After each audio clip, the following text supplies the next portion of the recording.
As the movie starts, we see four friends. They were sitting in a restaurant. There were three boys and one girl in their group. One of the boys was named Mike.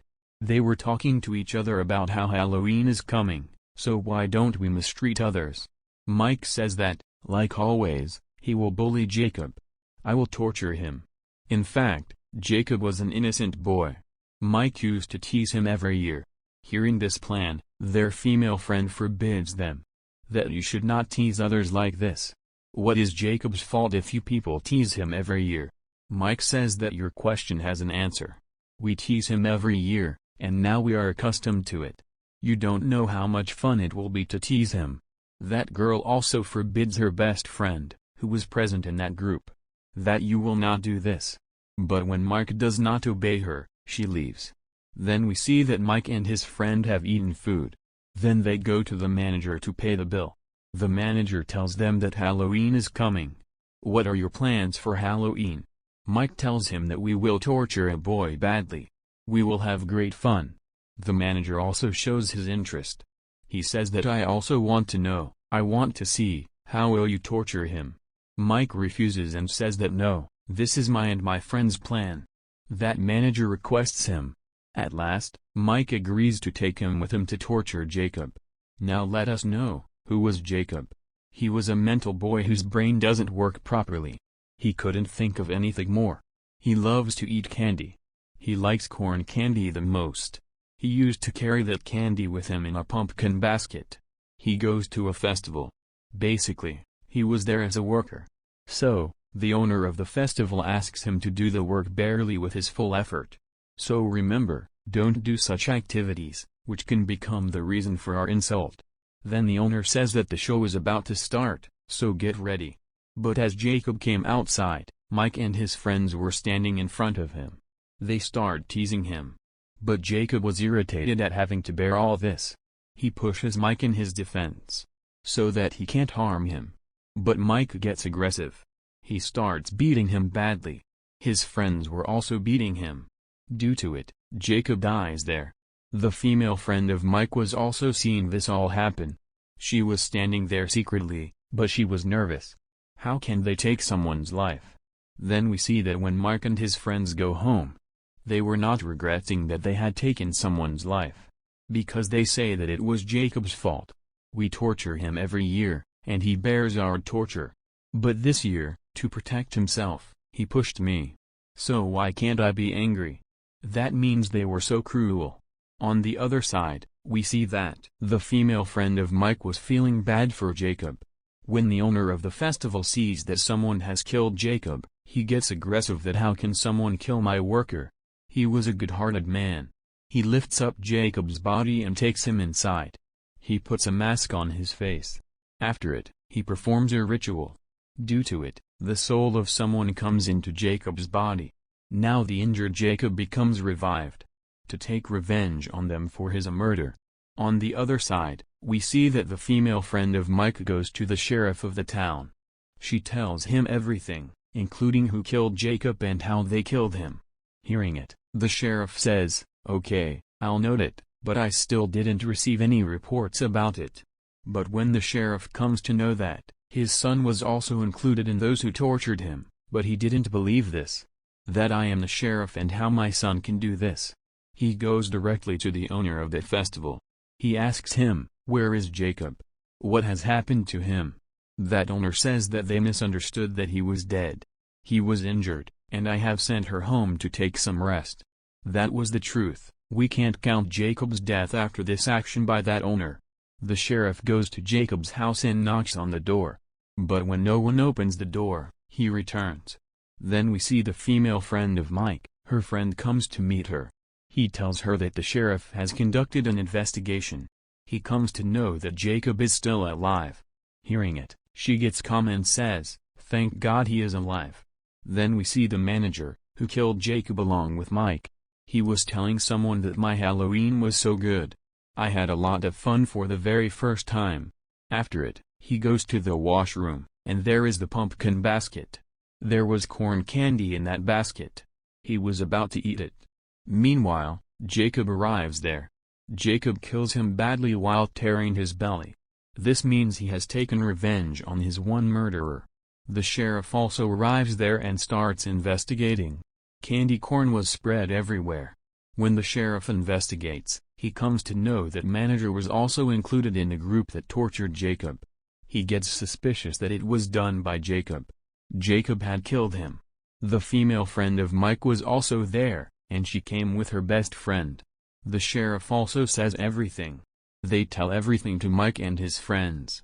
Mike says that it is not possible that Jacob murders someone. He has no courage. If he had the courage, he could save himself. And maybe some enemy of the manager killed him. It's not necessary that it be Jacob. They all agree with him that maybe that was just their thought. But as they leave the house of Mike's friend, he feels strange movements. When he moves forward, he also sees that pumpkin basket. He gets surprised at how it comes here. Meanwhile, in shock, Jacob attacks him. He places him against the wall and pulls his spinal cord with his hand. Due to it, he immediately dies. On the other side, we see that the sheriff was suspicious about Jacob and that these murders were done by him. He again goes to the owner of the festival. That owner says that I have told you that he was injured, and I have sent him home to rest. They were talking. Meanwhile, a police officer comes there. He tells the sheriff that Mike's one more friend is killed. When the sheriff goes there, he also finds corn candy. Now the suspicion of the sheriff had become the truth. He goes to Jacob's house. But he didn't find Jacob there. When he looks under his bed, he finds a strange dead body. That was an old, dead body. That was the dead body of Jacob's mother. But there wasn't any concern about this dead body from the other murders. The sheriff himself goes in search of Jacob. He asks his son Mike to stay at home. And don't come outside because there is a danger to your life. The sheriff stops all the festivals, carnivals, and events in the whole city.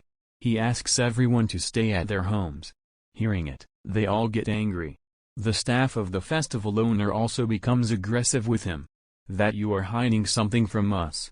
This is happening because of you. How will we earn? Then one of the men named Bishop meets with the owner of that festival. He says that whatever you are doing is okay. Whatever you say, I'll believe you. That owner says yes, she is doing all right. The average people, like us, are always being tortured. The rich people, like Mike, used to torture us. They are habitual of this. To tease others and hurt them. Actually, Mike and his friends killed Jacob. I only make him revive so that he can take revenge for his murder. So you tell me, is it wrong? This thing also reveals in front of the staff members of the owner. They agree to support that owner. Because he was speaking the truth. We have to take steps against the people who torture others. Then we see that Mike's female friend and her friend were at a place. That girl goes inside for some time, and when she comes outside, she sees the dead body of that boy. She couldn't understand what was happening. Meanwhile, Jacob follows her. He pulls out her tongue. Due to it, she also dies. At that time, the sheriff also arrives at the location where that female is with her friend. To check that are they alright? When he goes inside, he sees their dead bodies there. He understands the whole thing. He calls his son Mike. He says that all of your friends are killed. So you don't come outside from the house, stay in your home because now Jacob will kill you. But Mike gets aggressive. He moves out of his house to that carnival's place. So that he can ask the owner what the problem is. But then a man like the owner makes him faint. When the sheriff reaches home, he searches for his son but can't find him there. He sees the owner of that festival there. He points a gun at him and asks, "Where is my son?" But then Bishop comes from behind him and makes him faint while attacking him. Then, moving forward, that owner separates his head from his body with a knife. Due to it, he dies.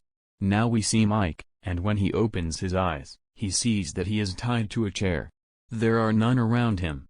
He is helpless. Then he sees the car of the sheriff coming from a far distance.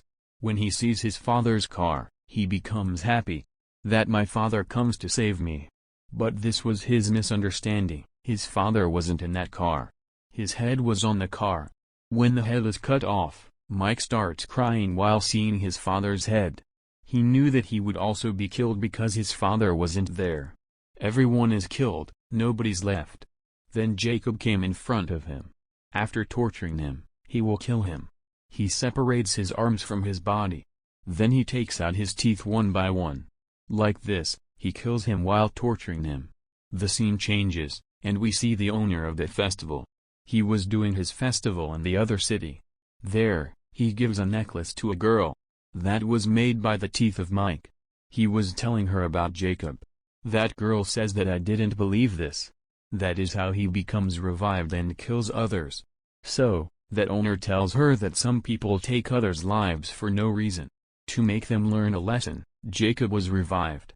Then in the last scene of the movie, we see that Jacob was sitting in his house, while wearing that mask, and he was eating his favorite corn candy. With this, the movie ends. Thank you for watching.